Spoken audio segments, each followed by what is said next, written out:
नमस्कार, आप देख रहे हैं न्यूज 18। मैं हूं आपके साथ मेनका चौधरी। एक्टर सलमान खान के घर के बाहर फायरिंग हुई और इस केस में पुलिस को पिस्तौल मिल गई है। दिखाएंगे आपको विस्तार से ये खबर। नमस्कार, मैं हूं आपके साथ अनुपम। कहां शादी समारोह के दौरान दो पक्षों में लात से चले, ये भी खबर आपको दिखाएंगे।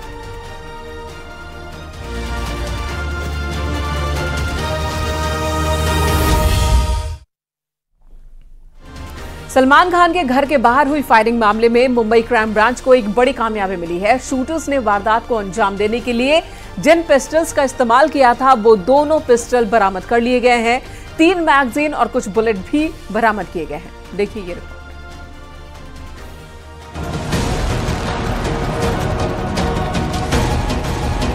मुंबई पुलिस को शूटरों के खिलाफ सबसे बड़ा सबूत मिल गया। शूटरों पर कसा कानूनी शिकंजा, लॉरेंस बिश्नोई पर भी कसेगा महाराष्ट्र पुलिस का फंदा। सलमान खान के घर पर हुई फायरिंग में इस्तेमाल की गई पिस्तौल मुंबई क्राइम ब्रांच ने बरामद कर ली है। क्राइम ब्रांच के मुताबिक सोमवार को सूरत की ताप्ती नदी से वो पिस्तौल बरामद कर ली गई, जिससे कि सलमान खान को डराने की साजिश रची गई थी। पुलिस को पिस्तौल के साथ साथ कुछ जिंदा कारतूस भी मिले हैं। मुंबई क्राइम ब्रांच ने सोमवार सुबह से ही सूरत में सर्च ऑपरेशन शुरू किया था। इसी मामले में गुजरात के बुध से 2 आरोपियों को अरेस्ट किया गया था। वहीं मुंबई क्राइम ब्रांच ने इस मामले में चौंकाने वाला खुलासा किया है। ये बताया कि सलमान खान के घर पर गोली चलाने वाले शूटरों को 10 राउंड फायरिंग का आदेश दिया गया था। सूत्रों के मुताबिक अनमोल बिश्नोई ने दोनों शूटरों को 10 राउंड फायरिंग करने का आदेश दिया था। इसीलिए दोनों शूटर एक नहीं बल्कि 2-2 पिस्तौल लेकर सलमान खान के घर के पास पहुंचे थे। एक पिस्तौल सागर पाल के पास थी, जबकि दूसरी विकी गुप्ता के पास। फायरिंग की घटना को अंजाम देने के बाद शूटरों ने दोनों पिस्तौल को सूरत की ताप्ती नदी में फेंक दिया था, जिसे बरामद कर लिया गया है। जांच के दौरान ये भी पता चला कि दोनों शूटरों को बंदूकें बिश्नोई गैंग के लोगों ने ही मुहैया कराई थी, लेकिन अब तक उनकी पहचान नहीं हो पाई है। सलमान के घर पर फायरिंग से पहले एक पिस्तौल लेकर दोनों शूटर बिहार गए थे, जहां पर दोनों ने फायरिंग करने का पूरा अभ्यास किया था। सलमान खान के घर पर फायरिंग को अंजाम देने के बाद शूटर विकी गुप्ता अपने छोटे भाई सोनू गुप्ता से संपर्क में था और उससे काफी देर तक बात की थी। इसी के आधार पर क्राइम ब्रांच अब भी सोनू गुप्ता से लगातार पूछताछ कर रही है। क्राइम ब्रांच सूत्रों के मुताबिक सलमान खान के घर पर दोनों शूटरों को गोली चलानी थी, लेकिन पकड़े जाने के डर से एक ही शूटर गोली चला पाया। पुलिस के मुताबिक इस मामले में ज्यादातर सबूत इकट्ठा कर लिए गए हैं और इसी आधार पर बहुत जल्द Mumbai crime branch Lawrence Bishnoi की कस्टडी के लिए कोर्ट में अपील करेगी। इस मामले में मुंबई क्राइम ब्रांच ने अब तक 10 लोगों का बयान दर्ज किया है। हालांकि उस कार ड्राइवर का बयान दर्ज कर पाना अब भी बाकी है, जिसकी कार से दोनों शूटर दहिसर से सूरत तक भागने में कामयाब हुए थे। मुंबई क्राइम ब्रांच की पूछताछ में शूटर सागर पाल ने यह बताया कि सलमान खान को टारगेट करने के लिए लॉरेंस बिश्नोई गैंग ने 6 महीने पहले सितंबर 2023 में संपर्क किया था। हरियाणा में काम करने के दौरान सागर पाल सितंबर 2023 में बिश्नोई गैंग के संपर्क में आया था। इसके बाद बिश्नोई गैंग ने सागर पाल को सलमान खान के घर पर फायरिंग करने का टारगेट सौंपा था। टारगेट मिलने के बाद सागर पाल ने विकी गुप्ता को काम दिलाने के बहाने हरियाणा बुलाया था, जिसके बाद अनमोल बिश्नोई ने सलमान खान के घर पर फायरिंग करने की साजिश का पूरा खाका तैयार कर दोनों को मुंबई रवाना किया। यानी कि सलमान खान को डराने की साजिश गुजरात में रची गई, क्योंकि लॉरेंस बिश्नोई गुजरात की साबरमती जेल में बंद है और वारदात को अंजाम देने के बाद दोनों शूटरों ने भी गुजरात जाकर पनाह ली।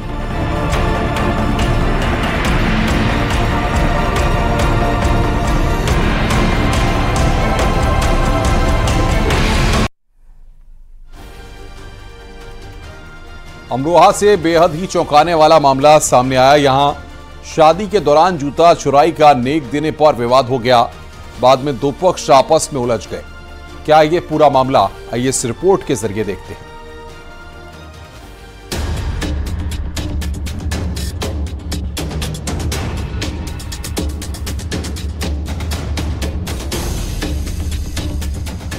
अमरोहा के एक बैंक्वेट हॉल में ये हंगामा बरपा हुआ है। शादी समारोह में आए लोग एक दूसरे से भिड़ते हुए दिखाई दे रहे हैं। दोनों पक्ष आपस में गुत्थम गुत्था हैं। किसी के हाथ में कुर्सी है तो किसी के हाथ में बेल्ट। कोई किसी को धक्का दे रहा है तो कोई बीच बचाव करता भी दिख रहा है।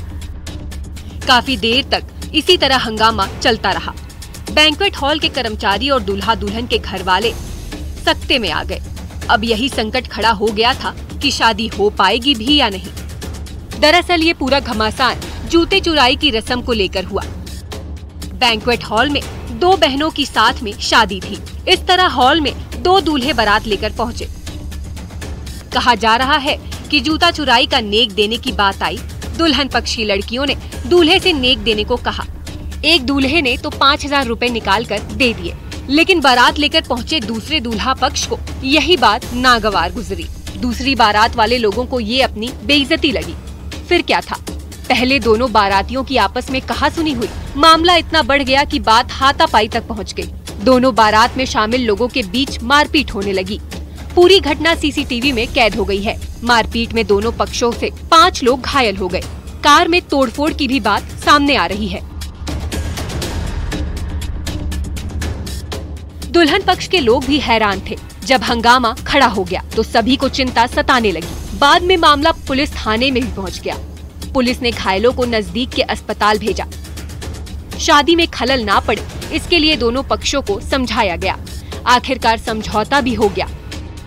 अमरोहा के हसनपुर नगर के एक मैरिज हॉल में शादी समारोह रखा गया था, लेकिन शादी के दौरान इतना बड़ा हंगामा हो गया। राहत की बात रही कि मामला सुलझ गया, जिससे दोनों दुल्हनों की विदाई हो पाई। अमरोहा से न्यूज़ 18 के लिए शिवम शर्मा की रिपोर्ट।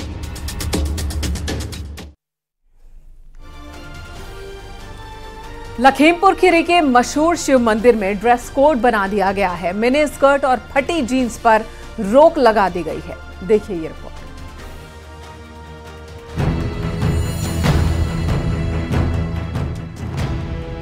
यूपी में कई जगहों पर मंदिरों में ड्रेस कोड लागू किया गया है। अब लखीमपुर खीरी में छोटी काशी के नाम से मशहूर शिव मंदिर में भी ड्रेस कोड बनाया गया है। मंदिर प्रशासन ने कपड़े पहनने को लेकर सख्त नियम बनाए हैं, जिन्हें न मानने पर मंदिर में भोलेनाथ के दर्शन करने में दिक्कत आ जाएगी। मंदिर परिसर में इसके लिए पोस्टर भी चिपकाया गया है, जिसमें साफ साफ लिखा है, सभी महिलाएं और पुरुष मंदिर में मर्यादित कपड़े ही पहन कर आएं। छोटे कपड़े, half pant, Bermuda, mini skirt, night suit, कटी फटी जीन्स और फ्रॉक पहनने पर बाहर से ही दर्शन कर सहयोग करें। मंदिर में प्रवेश नहीं मिलेगा। इतना ही नहीं, मंदिर के अंदर मोबाइल इस्तेमाल करने की भी अनुमति नहीं है। शिव मंदिर गोस्वामी प्रबंध कार्यकारिणी समिति की तरफ से ड्रेस कोड बनाकर मंदिर परिसर में पोस्टर चिपकाया गया है। अक्सर देखा गया है कि तीर्थ सरोवर में नहाने के बाद लोग भीगे हुए कपड़ों के साथ ही मंदिर के अंदर प्रवेश करते हैं और वो पानी जो भीगा हुआ वस्त्र है उससे टपकता रहता है, उससे गंदगी होती है। इससे बचने के लिए और लोगों के मन में कोई दुर्भावना ना हो, इस तरह का अनुरोध लोगों से किया गया है कि मंदिर के अंदर मर्यादित वस्त्र पहन के ही आए। कमेटी के मुताबिक सनातन धर्म मानने वाले लोगों के लिए मंदिर एक पवित्र स्थल होता है। कमेटी में शामिल सदस्यों ने एकमत होकर ये फैसला लिया है। देखा गया है कि लोग बरमूडा पहने चले आ रहे हैं या किसी तरह से पहनने चले आ रहे हैं, वो अच्छा नहीं लगता मंदिर के। इसलिए ये लोगों से अनुरोध है कि मंदिर के अंदर मर्यादित वस्त्र पहन के ही दर्शन करें। समिति के अध्यक्ष के मुताबिक पिछले काफी वक्त से श्रद्धालुओं के कपड़ों को लेकर शिकायतें आ रही थी, जो सनातन परंपरा के अनुकूल नहीं है। उनका कहना है कि लोगों से निवेदन है कि धार्मिक परिसर को आधुनिकता से दूर रखा जाए। समिति ने ड्रेस कोड के साथ ही शिव मंदिर में अब सेल्फी और रील बनाने पर भी पाबंदी लगा दी है।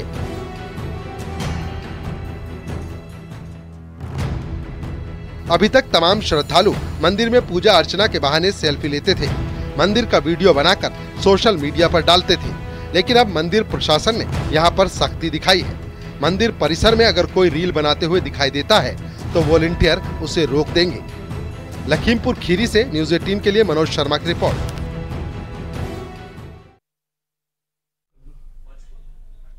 मलेशिया में आज बड़ा हादसा हो गया। करतब दिखाने के दौरान नेवी के 2 हेलीकॉप्टर आपस में टकरा गए।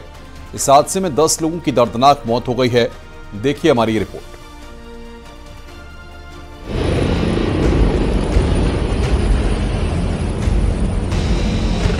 मलेशिया में बड़ा हादसा। दो हेलीकॉप्टरों की भीषण टक्कर। दक्षिण पूर्वी एशियाई देश मलेशिया में बेहद ही दर्दनाक खबर सामने आई।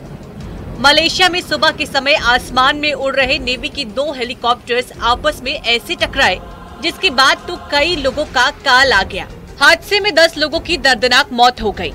रॉयल मलेशियाई नेवी की सालाना कार्यक्रम की रिहर्सल चल रही थी और तभी दोनों मिलिट्री हेलीकॉप्टरों की आपस में भिड़ंत हो गई। मलेशिया में इस घटना के बाद से कोहराम मचा हुआ है।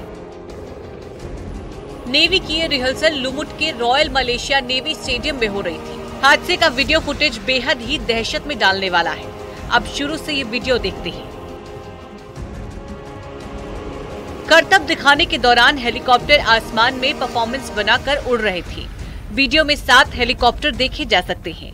लोग पायलटों के हुनर को देखकर रोमांचित थे, लेकिन अचानक कुछ ऐसा हुआ जिससे लोगों की सांसें थम गई, जिसकी किसी ने कल्पना भी नहीं की थी। अचानक एक हेलीकॉप्टर का संतुलन बिगड़ गया, जिसके बाद दोनों हेलीकॉप्टर एक दूसरे के करीब आ गए। तभी हेलीकॉप्टर का रोटर यानी कि पंखा दूसरे हेलीकॉप्टर से टकरा गया। दोनों के टकराने के बाद तो लोग सन्न रह गए। पहला हेलीकॉप्टर क्रैश होकर स्टेडियम की सीढ़ियों पर जा गिरा, जबकि दूसरा स्विमिंग पूल में गिर गया।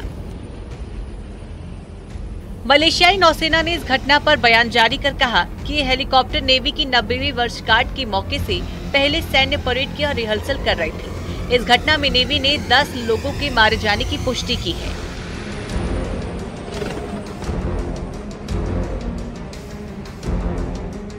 हादसे में मारे गए सभी लोग हेलीकॉप्टर में सवार क्रू मेंबर्स थे। घटना सुबह 9:32 पर हुई। हादसा मलेशिया के लुमुट शहर में हुआ, जहां नौसेना का बेस है। ये दोनों हेलीकॉप्टर HOM 503-3 और फिनेक M502-6 थे। एक हेलीकॉप्टर में 7 तो वहीं दूसरे में 3 क्रू मेंबर्स थे, लेकिन वो जानते थे कि ये उन सभी का आखिरी सफर था। बाद में सभी शवों को लुमुट आर्मी बेस के अस्पताल भेजा गया। प्रशासन ने हेलीकॉप्टर दुर्घटना की जांच के लिए एक आयोग का गठन करने का फैसला लिया है। मलेशिया में हेलीकॉप्टर क्रैश की घटना पहली नहीं है। इससे पहले मार्च के महीने में रेस्क्यू ड्रिल के दौरान हेलीकॉप्टर दुर्घटनाग्रस्त हो गया था, जिसमें 2 लोगों की मौत हो गई थी। Bureau report, news 18।